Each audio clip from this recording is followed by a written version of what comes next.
Como dijo Diego, ese es el título largo de mi tesis, que para que no nos confundamos y no nos perdamos tanto, basa en tres bloques. Uno, el envejecimiento, otro, el dolor y otro es la inflamación.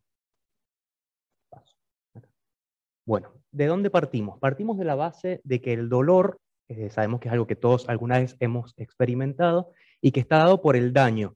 Daño al nervio, daño al tejido. Y esto puede asociarse o no, pero generalmente con alguna inflamación leve y sistémica que muchas veces es propia del envejecimiento. Por otro lado, y esto es un gran problema que existe, es que el dolor persiste. A pesar de todos los tratamientos y a pesar del tiempo, el dolor persiste y además existen grandes diferencias entre la forma en que persiste el dolor en los individuos jóvenes y en los individuos envejecidos. Nosotros acá trabajamos con roedores, pero en el ser humano eso también sucede. ¿Cuáles son los motivos de por qué en los envejecidos no se resuelve de la misma manera? No está del todo claro. Y nosotros nos inclinamos, y es lo que vamos a investigar, a cambios en la expresión y en el funcionamiento de algunas moléculas, especialmente algunos canales iónicos y algunos receptores nociceptivos. En cuanto a ellos, en la tesis yo tengo planteados varios, y ahora me voy a enfocar en estos cuatro, que son los que tienen ya los resultados concluidos, que no los hemos elegido en forma azarosa, sino con algún fundamento. Uno de ellos es un canal iónico de sodio muy importante que se llama NAB 1.8. ¿Por qué es muy importante? Porque existe prácticamente y únicamente en las neuronas del ganglio de la raíz dorsal, que es con lo que yo trabajo y que ya enseguida les voy a mostrar bien qué es. Y lo que hace es iniciar y generar y mantener los potenciales de acción asociados al dolor. Por otro lado, tenemos una gran familia de canales iónicos que se llaman ASIC, que sensan la presencia de protones de un lado de la membrana y funcionan en base a eso, y esos protones provienen del daño tisular. Por lo tanto, cuando hay daño y hay dolor, estos funcionan. Nosotros trabajamos con el que se llama ASIC3. Por otro lado, tenemos los receptores TRP, en este caso M8, que es también otra grandísima familia, seguramente la conocen porque a los que estudiaron estos canales este año les dieron el Nobel de Fisiología y Medicina, y que están activados por diferentes sustancias o situaciones. En este caso, el TRPM8 se activa con temperaturas frías, y también por el mentol, que es algo que lo emula. Y por otro lado, otra grandísima familia de receptores, que son los P2X. Nosotros trabajamos ahora con el P2X3, que es un canal iónico que se activa por el ATP, que existe de algún lado de la membrana, que es un ATP producido por daño tisular, por lo tanto, en la misma situación de daño, dolor e inflamación. El objetivo de mi tesis es establecer cómo contribuyen las neuronas primarias nociceptivas, o sea, las que reciben y transmiten el dolor, del ganglio de la raíz dorsal en el dolor crónico patológico.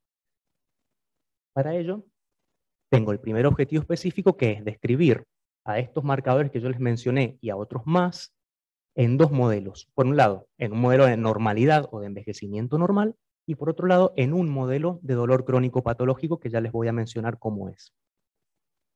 Por otro lado, analizar y ver cómo se relaciona esta expresión de marcadores y estas moléculas en cuanto al dolor y a la forma en la que el animal expresa y siente su dolor. Y por otro lado, relacionar estos hallazgos de 1 y 2 con la inflamación existente en el individuo, en este caso a partir de citoquinas inflamatorias como TNF, alfa, interleuquina 1 beta, 6 y 10. Este es el esquema de trabajo, la metodología de mi trabajo. Yo trabajo con ratas Wistar, machos y hembras. Esto sería un ciclo de vida de un animal de 24 meses, prácticamente 2 años, en el cual ya termina perfectamente envejecido, un envejecimiento natural, les repito. Podemos decir que la mitad de la vida son jóvenes y la otra mitad son envejecidas. Y lo que vamos a hacer es, primero que nada, según los objetivos, caracterizar las neuronas. Hacemos una caracterización fenotípica de estas neuronas del ganglio de la raíz dorsal, ya les explico bien lo que es. Les recuerdo, el ganglio de la raíz dorsal, que es mi material de trabajo, recuerden que está situado en los laterales de la médula y que tiene proyecciones hacia el nivel central y proyecciones hacia la periferia. Por otro lado, bueno, y también vamos a estudiar estos marcadores que les mencioné. Por otro lado, vamos a evaluar el dolor. Pero cuando decimos dolor, desde ya tenemos que saber que no es un dolor, sino que el dolor es una mezcla o una sumatoria de un montón de otras características. Por lo tanto, lo partimos en un dolor espontáneo, por levantamiento de extremidades, un dolor evocado, o más o menos mecánico, por así decirlo, y un dolor relacionado con el frío. Y finalmente, la evaluación de las citoquinas inflamatorias que ya les mencioné. Todo esto lo vamos a ver, como les dije, en dos visiones. Por un lado, en envejecimiento normal, y por otro lado, en un modelo de inflamación que se llama CFA y que va a acontecer en la juventud, como si una persona joven tiene algún evento inflamatorio, y otro en la vejez, como si una persona vieja tiene el mismo evento inflamatorio. Entonces, vamos a ir con los resultados en orden. Primero que nada, lo que se llama caracterización fenotípica de neuronas. Esto en realidad es como una línea de base que debemos realizar para ver si las neuronas mantienen más o menos la funcionalidad a lo largo del envejecimiento, fuera de esos marcadores que les mencioné. Esto sería un ganglio de la raíz dorsal completo de una hembra de 1 año que está marcado con diferentes marcadores. ¿Por qué queremos hacer esa caracterización neuronal? Porque las neuronas no son todas iguales. De hecho, no todas me llevan información de dolor. Unas de las que llevan información de dolor, que son las que ustedes acá ven marcadas con rojo, son neuronas que llamamos nociceptores C, que son neuronas pequeñas, que son neuronas no mielinizadas y que por lo tanto conducen de manera lenta. Esas nosotros las podemos evaluar con este marcador que se denomina IB4, y acá nosotros vemos el envejecimiento del animal y la intensidad de tinción de este marcador. Yo les muestro 3 meses, 6 meses, 12, 18 y 24 meses. Y en base a esa intensidad puedo decir si una neurona está marcada positivamente, mediana o negativa, en el cuyo caso no es una neurona de este tipo. Otro de los marcadores importantes es un marcador que me marca neuronas medianas, que nosotros decimos que están levemente mielinizadas, por lo tanto conducen más rápido los dolores y se llaman neuronas A delta, marcadas con un marcador que se llama TRAC-A.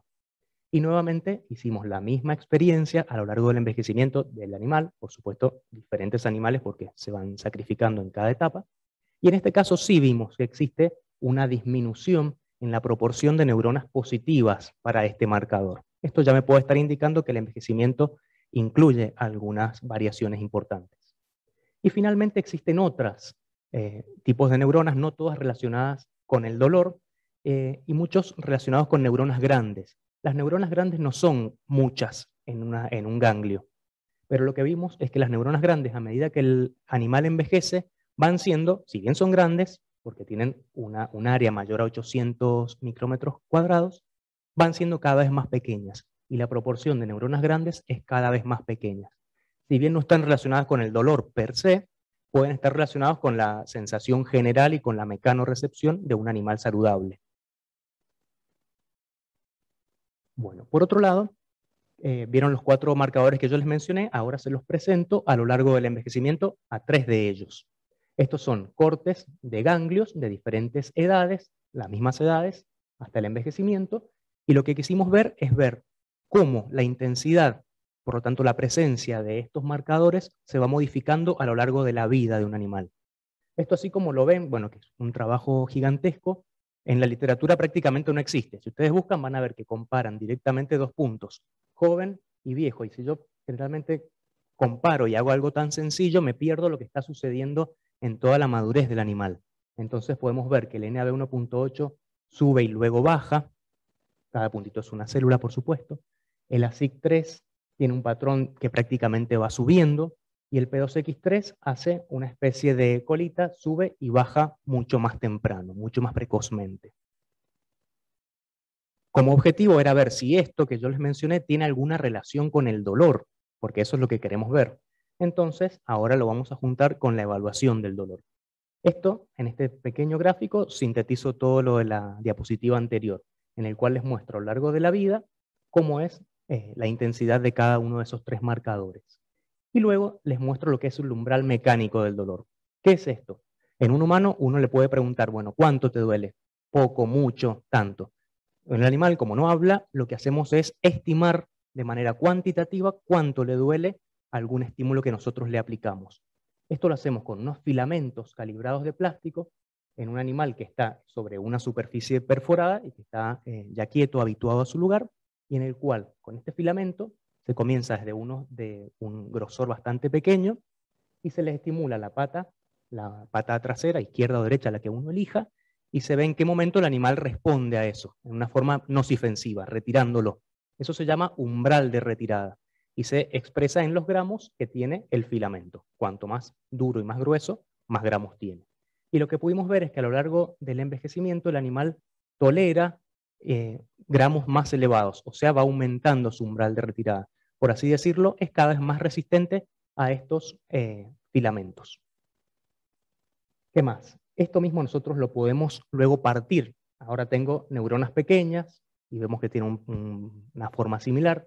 ¿Por qué lo quiero partir según neuronas pequeñas? Porque las pequeñas seguramente son las más responsables de transmitir el dolor. Con las medianas y con las grandes que ya tienen otra historia. ¿Por qué hacemos esto? Porque tal vez podríamos haber encontrado alguna relación directa entre esto. Eso no pasó. Tal vez es directa en la primera mitad de la vida, pero luego ya se pierde. Por lo tanto, sabemos que en la segunda mitad de la vida hay cosas que, por supuesto y por suerte, todavía no sabemos. Y también evaluamos la inflamación a lo largo del envejecimiento del animal, para ver si es cierto que mayor inflamación puede estar relacionado con mayor dolor. Tampoco vimos esto, y esto en la evaluación de estas 4 citoquinas inflamatorias, vimos que no es que existe un aumento directo entre edad y aumento de inflamación. Tal vez porque justamente los animales con los que trabajamos son todos extremadamente saludables, porque viven 2 años verdaderamente bien. Luego me quedó colgado otro de los marcadores, que es el TRPM8. Este, como yo les dije, está relacionado con la forma en que el animal responde a temperaturas frías. Vieron que cuando uno tiene dolor y se aplica frío, es como que duele más, lamentablemente.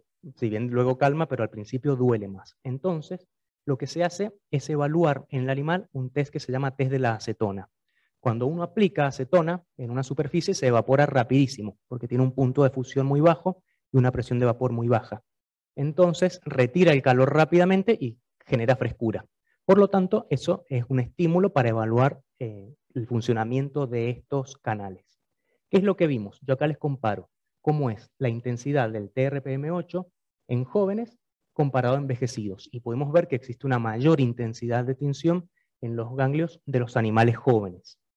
Y en cuanto al test de la acetona, ¿cómo se hace? Se hace de manera similar al de recién, se hace de hecho en el mismo día, a continuación del otro, sobre una membrana perforada y se le aplica, esto no es una inyección, sino que es un gotero, una gotita de acetona y se ve cómo responde el animal.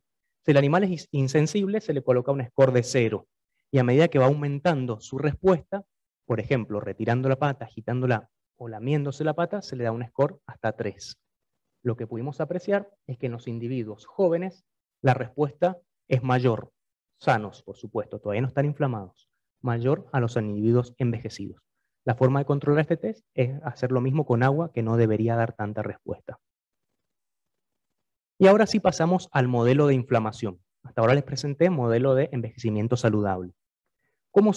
Hay un montón de modelos de inflamación. Nosotros trabajamos con uno que se llama CFA, que es la inyección intradermal de la solución adyuvante completa de Freund's, que está elaborada con Mycobacterium tuberculosis inactivado por calor. Lo que se hace es inyectarlo en una de las patas del animal, en una sola, para después tener la otra de comparación de autocontrol, y se ve que al cabo de 24 horas aparece inflamación, dolor, enrojecimiento y calor, con todo lo que la acompaña. Y lo que hicimos fue, durante 120 días, seguir al animal comportamentalmente, tanto en jóvenes como en envejecidos, para ver cómo es la dinámica de cada uno de ellos. Acá tenemos, en el primer gráfico, cómo es el dolor en la pata tratada, o sea, la pata inflamada. Pueden ver que el umbral baja, o sea, al principio le duele mucho, la retira con un pequeño estímulo, ya es doloroso, y el animal joven, que sería el rojo, se recupera prácticamente en 4 semanas. Mientras que el animal envejecido demora el doble de tiempo, unas 8 semanas, en volver a valores estadísticamente similares a los del comienzo. Y luego continúa. Nuevamente, comparando con lo que existe en la literatura, si ustedes buscan, muchas veces van a encontrar que se sigue hasta como mucho un mes, no se suele aguantar tanto. Si bien el animal ya a partir de los 30 días ya está totalmente, prácticamente curado, por así decirlo. Vimos también que sucede en la otra pata no debería alterarse el umbral, y como vimos a lo largo del envejecimiento, porque 120 días son muchos meses, el animal sigue aumentando su umbral. Después les quiero mostrar este otro dolor que se llama dolor espontáneo, ¿Vieron cuando uno tiene dolor y que de repente les da como un chucho que hace que uno se mueva solo de dolor? Eso se llama dolor espontáneo, y el animal lo manifiesta con un levantamiento espontáneo de la pata afectada, que lo que hacemos es cuantificarlo durante 10 minutos. Y acá pudimos ver, pudimos ver que los animales envejecidos tienen un dolor espontáneo mucho más acusado al principio y luego resuelve de manera similar a los jóvenes. Y en cuanto a la respuesta de acetona, recién la vimos en saludables, ahora lo vemos en los animales inflamados. En la pata inflamada aplicar acetona es algo verdaderamente doloroso, pero nuevamente responden, en este caso al revés, responden más intensamente los animales jóvenes, seguramente en concordancia con los que les presenté recién, que son mucho más sensibles a este dolor combinado con el frío. Y luego lo que hemos hecho es trabajar la histología de tanto la pata normal, o sea, contralateral, que la vemos en color verde, y la pata afectada en rojo, que es la inflamada, y ver los mismos marcadores durante toda la evolución del ciclo. Acá yo les presento hasta el día 63, que serían las primeras mitad de semanas. En este caso son los resultados del NAB 1.8, y lo que pudimos ver es que en la totalidad de neuronas se afecta especialmente a favor de la pata inflamada. Aumenta la expresión de este canal iónico en la pata inflamada, con la idea general de que hacia el final del proceso inflamatorio se equilibre.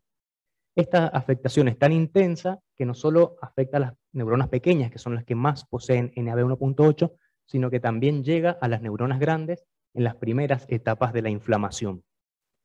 Ahora estamos en trabajo para ver qué sucede en los ratones jóvenes, en los roedores jóvenes, perdón, y también qué sucede con las demás marcadores, porque pueden tener una mecánica similar, o puede ser diferente, o puede que alguno de los otros marcadores se afecte y el otro no. Y también evaluamos, para respaldar la noción de inflamación, que puede o no ser sistémica, vimos que apenas afecta en los 14 primeros días de la inflamación, mediante la evaluación de las citoquinas inflamatorias, especialmente TNF-alfa e interleuquina 10. Después existen otros hallazgos accesorios. Vieron que yo les mencioné que trabajamos con los ganglios de la raíz dorsal. El ganglio de la raíz dorsal no es más que una clúster de neuronas central, pero que proyecta hacia el sistema nervioso central y proyecta hacia la periférica. Nosotros trabajamos con el 4, el 5 y el 6, que son los que conforman el nervio ciático. Entonces es muy interesante también ver si la afectación y la edad son capaces de alterar lo que sucede más allá del ganglio. Y en este caso evaluamos una proteína que se llama proteína básica de mielina, que existe en todos los nervios y que está relacionada con la formación y el mantenimiento de la mielina y su transmisión, y pudimos ver que en los animales jóvenes existe una mayor intensidad y seguramente un mayor funcionamiento en comparación con los animales envejecidos. También vimos otra proteína como la GFAP, y también contamos cantidad de núcleos, por ejemplo, para ver si era simplemente que había menor tinción porque había menor cantidad de núcleos, pero solamente se alteró esta proteína. ¿A qué es lo que podemos concluir con los datos que tenemos hasta ahora? Sabemos desde ya que existen cambios importantes en el envejecimiento, en la expresión de este canal NAB que les mencioné y de los otros marcadores.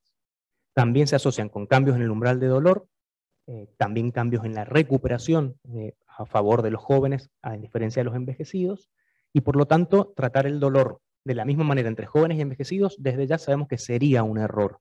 Por lo tanto, sugerimos y podemos pensar que con este trabajo y con todos los similares se debe evaluar o reevaluar la estrategia de tratamiento farmacológico en el dolor entre las diferentes edades. Bueno, la tesis está avanzada en un 75%, como la mayoría de mis compañeros. Tengo una publicación en equipo y algunas presentaciones en congresos nacionales e internacionales. ¿Sí? Desde el equipo, que seguramente están viendo, les mando saludos y muchas gracias por la atención. Espero haber estado bien de tiempo. Muy bien, Diego. Entonces, por favor.